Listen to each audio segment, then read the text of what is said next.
Hi, I'm Charlotte Jackson and welcome to Sports Fix. This week we'll be looking back at the departure of Roy Keane from Sunderland and asking what next for the Mackems. Keane may have arrived on Wearside in 2006 looking fresh-faced and ready for battle, but by the end of it, it appeared the pressure of the job had taken its toll.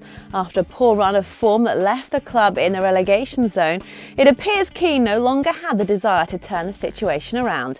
With his unforgiving style, some newspaper reports have suggested the Irishman may have lost the support of his dressing room. To many, his departure may have come as a surprise, but there have been few personalities in football as unpredictable as Roy Keane, so perhaps his reign at the Stadium of Light was always likely to end this way. Following the 4-1 loss to Bolton, Keane had been locked in talks about his future, and ultimately it was left to the ever-dignified Niall Quinn to explain the situation.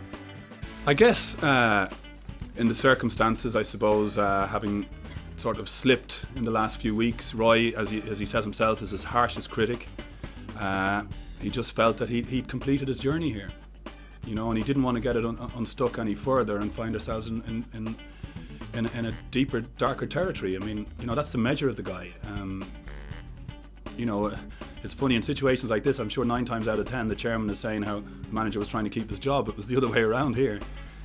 We spent 3 days trying very hard to see if we could find a solution that way, but when push came to shove and different things are thrown together, I suppose in the end it was such an amicable agreement that I guess we're comfortable with it. It's a tough one, and I suppose I'm never really that comfortable. I suppose that's probably a bit too bland a word to use. I think it's a disappointing day in many respects, but fully respect his decision. And of course, once he made the decision, I just said to him, I know you too well, Roy, to try and overturn it now. Once he went over that line, and typical Roy, all he wanted to do then was make sure the staff that he brought here were looked after.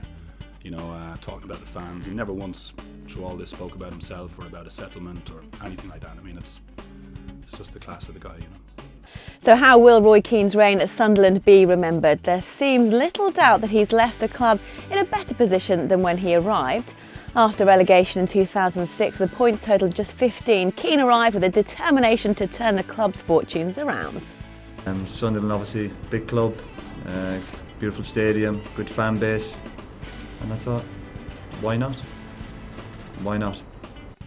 Keane launched an astonishing transformation at the club, dragging them from the bottom of the Championship to title winners and promotion. Maintaining Sunderland's status as a Premier League team last season was undoubtedly a success, as was his ability to attract players to Wearside. However, his business in the transfer market has also been questioned. Having spent an incredible £70 million on new players, many may argue Keane hasn't got value for money from some of his signings. So for a man once touted as a future Manchester United manager, the future appears uncertain. But at his former teammate, Steve Bruce says there'll be plenty of people hoping Keane makes a quick return to football. I think football with Roy Keane in work is a more colourful place.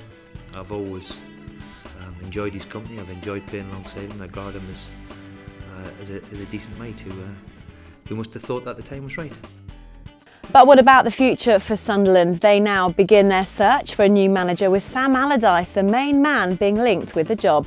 The 54-year-old's been out of work since leaving Newcastle in January and is known to be keen on a return to football. He, of course, would also be available to take the job immediately, which could work in his favour. His main rival for the job could be Alan Kirbishley, who's still looking for work after leaving West Ham earlier this season. And another contender is Hull boss Phil Brown, who's well known to be a Sunderland fan. However, any move for him would be complicated by compensation issues, while it's also doubtful whether he'd want to leave a team well positioned in the Premier League. So the Sunderland hierarchy face a difficult but hugely important decision, and whoever gets the job will have just one vital task: keeping the club in the Premier League. That's all for now. We'll see you next week.